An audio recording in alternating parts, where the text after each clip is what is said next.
Hello tout le monde, j'espère que vous allez bien. Alors aujourd'hui les amis, un nouvel essai et pas des moindres. Je pense que ça va beaucoup vous intéresser. On va tester la nouvelle M2. Je vais voir Nicolas qui va me présenter la voiture et puis on va prendre la route. Let's go. Salut Nicolas, ça va? Ça va et toi Kevin, tu vas bien? Oui, merci. Ben voilà, bienvenue chez BMW Louillet à Wavre. Merci. Donc dans notre concession et on va présenter cette magnifique nouvelle M2. Hein.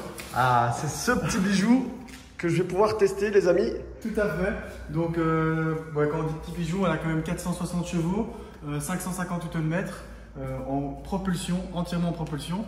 Donc ça commence à devenir pratiquement plus un si petit bijou que ça. Donc on va commencer par cette grande calandre à l'avant. Ouais. Où tu peux voir les nouveaux insignes donc de phare, donc les nouveaux signes lumineux qui a été modifié. Donc c'est vraiment pas mal. C'est très joli hein. Ouais, tout à fait, ils ont été entièrement repensés. Le capot qui a toujours sa belle bosse au milieu bien bombée.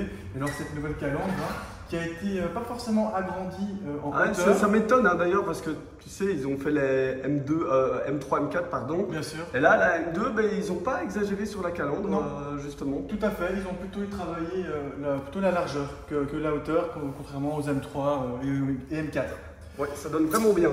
Alors, avant d'aller sur le côté, est-ce que tu peux m'ouvrir le petit capot quand même pour qu'on puisse voir son cœur?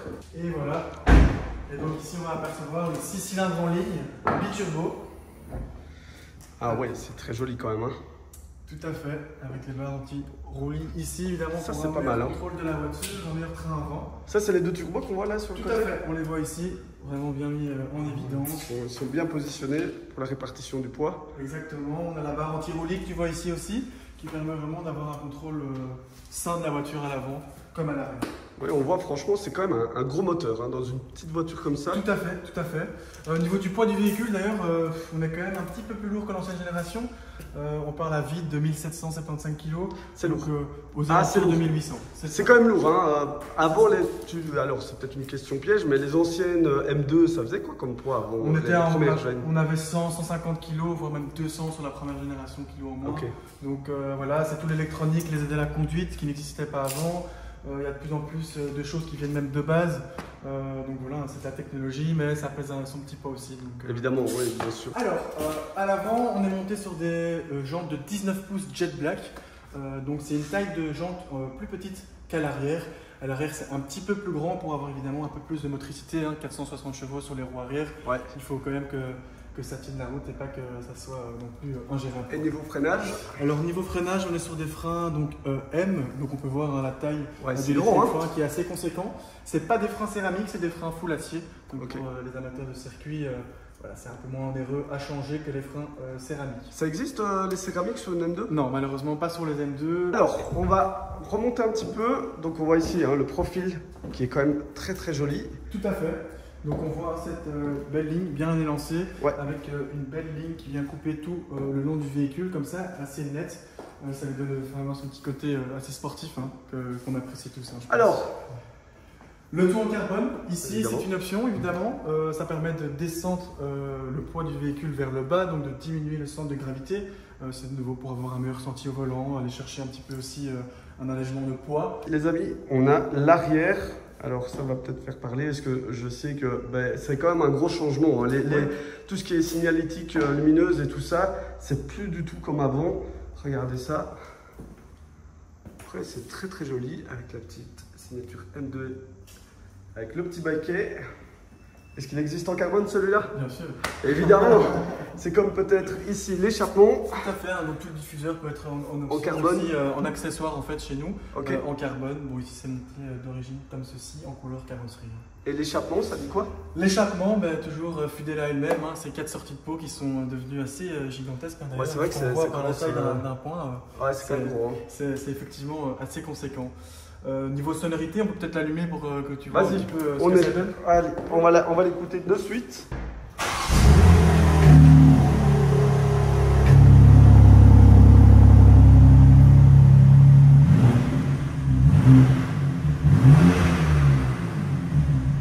Bon, c'est pas mal, ils ont quand même retravaillé le bruit par rapport aux anciennes générations, non? Tout à fait, hein, donc il y a plusieurs petites choses qui sont demandées maintenant aux nouvelles voitures qui atténuent un petit peu le bruit. Voilà, les constructeurs essayent évidemment de chercher le maximum pour que l'émotion soit là Et l'émotion, ça passe bien sûr aussi par le bruit des pots d'échappement. Ça, c'est Très sympa, franchement, ça fait un côté un peu rauque comme ça, c'est très très chouette. Bon, moi je t'invite à passer à l'intérieur, comme ça on montre l'intérieur. Donc, on peut apercevoir ce volant entièrement rempli de carbone avec les nouvelles palettes par rapport aux anciennes palettes qui étaient beaucoup plus petites. Ouais, maintenant, on a des grandes palettes en carbone. On a ça ici en carbone. Toute la console centrale et ici les inserts de décoration du tableau de bord en L'écran, carbone il est énorme. également. Tout à fait. Donc ça, c'est le nouvel écran OS 8 que BMW propose. Donc entièrement modifiable, un peu comme un iPhone. On peut venir avec les applications et les mettre un petit peu là où on veut. Donc c'est comme son iPhone ou son Samsung. Donc c'est assez facile d'utilisation. Ok. Alors, au niveau du volant, on retrouve évidemment le M1, M2, des modes de setup qu'on voit juste ici. Hop, configurable entièrement. Donc sa configuration en M1. On voit qu'on peut choisir donc le moteur, la boîte de vitesse, le châssis, la direction, le freinage, les aides à la conduite, le contrôle de traction M. Petite nouveauté, c'est un petit paramètre qui va nous permettre de drifter légèrement et la voiture va venir corriger une fois qu'on dépasse un certain degré. D'accord. Ça nous permet de ne pas avoir de mauvaises blagues, quoi. Ok, d'accord. Donc voilà, si on commence à piloter un peu sa nouvelle M2, on peut y aller étape par étape. Ah, c'est pas mal ça, c'est pas mal. Et voilà, on a M1 et M2. Donc généralement, ce qu'on fait, on fait un mode un petit peu plus confort et un mode un petit peu plus sportif, évidemment. On va parler des sièges. Alors, c'est les sièges confort, ça? Alors, ça, c'est les sièges M Sport, mais c'est pas les sièges en fait en carbone. Ça, il faut le track pack pour pouvoir avoir ça. Ok, d'accord.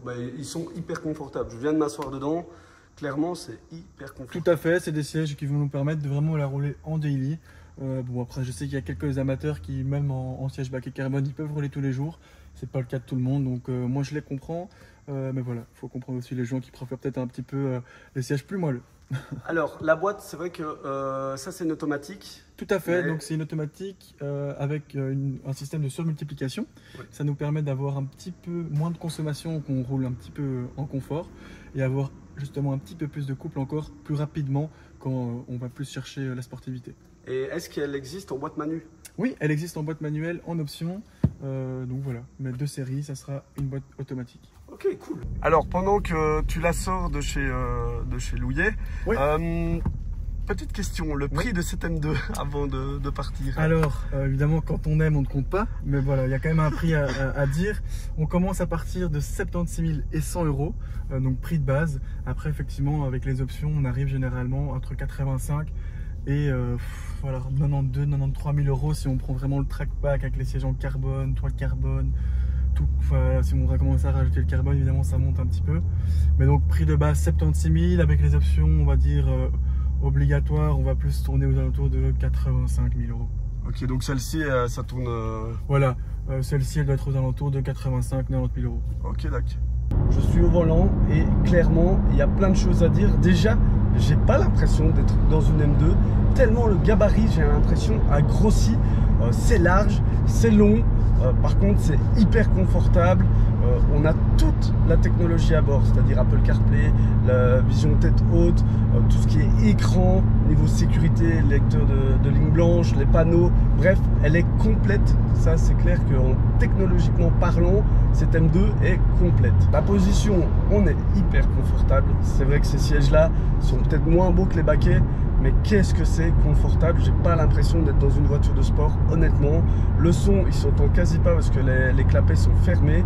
Bref, un daily où vous n'avez pas envie de vous prendre la tête dans le sens en termes d'utilisation, elle fait comme si c'était une diesel. Bref, cette nouvelle M2 peut être un excellent daily puisqu'on a tout le confort d'une voiture moderne avec une petite touche de sportivité, mais pas trop quand on n'en a pas envie. Elle ne vous en donne pas. Donc en termes de polyvalence, cette M2 est vraiment pas mal. Alors là, je sais que les puristes M sont là, c'est un petit peu, c'est bien, hein, mais bon, c'est quand que tu testes vraiment la voiture, nous on veut voir que tu vas pousser. Donc ça, c'est dans la deuxième partie de l'essai, on va aller sur des super belles routes pour déjà sentir un peu mieux la voiture. On est sur une route qui est magnifique et on va pouvoir tester un peu cette M2. Alors je rappelle quand même qu'on est sur route ouverte, donc on va faire attention.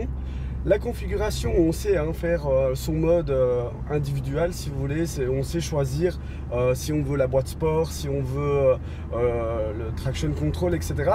Ici, je l'ai mis tout en sport et j'ai enlevé un peu de traction control, mais j'en ai laissé un petit peu quand même par sécurité, puisque déjà c'est pas ma voiture, et en plus de ça c'est une voiture de chez Louillet, donc on va faire quand même attention. Donc pour mettre le mode, c'est simple, on appuie une fois, deux fois, et voilà, là ça y est, le mode il est activé et on va pouvoir rouler avec la boîte en manuel. Donc je joue avec les palettes, on descend et c'est parti, on va commencer tout doucement à pousser.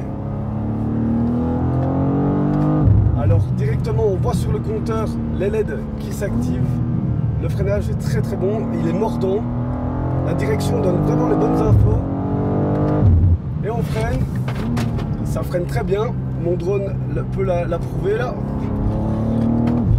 La boîte elle est hyper réactive, elle donne même un petit coup d'à-coup, j'ai vu que je l'avais choisi en mode sport aussi. Et donc elle est très réactive, elle donne un petit à-coup, ça fait vraiment sportif. Et alors le son dans l'habitacle est quand même présent.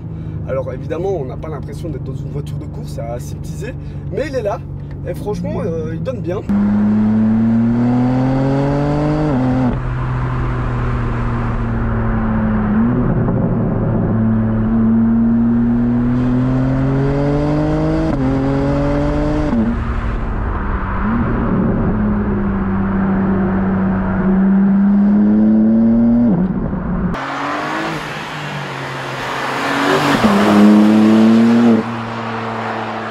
Allez, c'est reparti.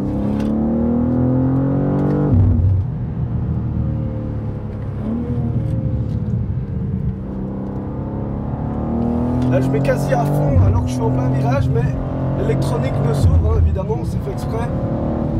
Alors là, on tape les freins. Ah non, non, elle est précise la direction. Je la sens très saine, la voiture. Et alors, on freine. Elle joue un peu, mais non, franchement l'électronique, c'est une voiture qui ne fait pas peur. Vraiment excellent, hein. Le feeling, il est excellent. J'ai pas eu peur une seule fois. Elle donne vraiment bien les infos. La puissance est bien donnée. Évidemment, j'ai laissé un peu de sécurité, mais franchement, ça marche hyper bien. On va faire aussi un petit départ 0 à 100. On va voir ce que ça donne. Let's go. Allez, je suis pied au plancher. Elle passe très vite, ça va très vite, hein. Alors clairement on sent qu'il y a quand même pas mal de puissance et ça passe vraiment au sol, hein. L'électronique, moi je trouve qu'il est hyper bien géré. Voilà, après comme je dis, à mon avis déconnecté ça va glisser un peu plus. Alors on va dans Setup et alors on s'est changé directement là avec le traction control, on est passé à 0. Donc évidemment maintenant je vais faire bien plus attention. Une belle petite ligne droite, on s'arrête, on va voir si ça va patiner ou si ça va me faire la même chose. Let's go, pied au plancher. Là je sens que ça bouge un peu, mais la puissance passe vraiment bien, vraiment, il n'y a rien à dire. Même complètement déconnecté cet M2, on peut lui faire confiance. Donc ça c'est un très bon point, hein, parce que moi j'ai déjà vendu des BMW M2 et souvent il ne faut pas se mentir, c'est un public jeune et il faut un petit peu parfois plus de sécurité sur ce genre de modèle que peut-être d'autres voitures, mais ici même déconnectée elle vous donne les infos, elle ne fait pas peur. Après ici j'ai accéléré en ligne droite, maintenant si je l'accélère en virage, d'ailleurs c'est ce qu'on va faire dans quelques secondes, on va voir si ça glisse ou pas. On est parti tout simplement avec le mode drift. Donc tout est déconnecté, donc là maintenant on va sentir si vraiment ça passe ou pas. Évidemment j'ai 2 spotters, donc ça veut dire quoi 2 spotters? C'est que la route est sécurisée, d'accord? Jamais il faut pas faire ça s'il vous plaît sur route ouverte, avec un minimum de sécurité, c'est ultra important. Allez.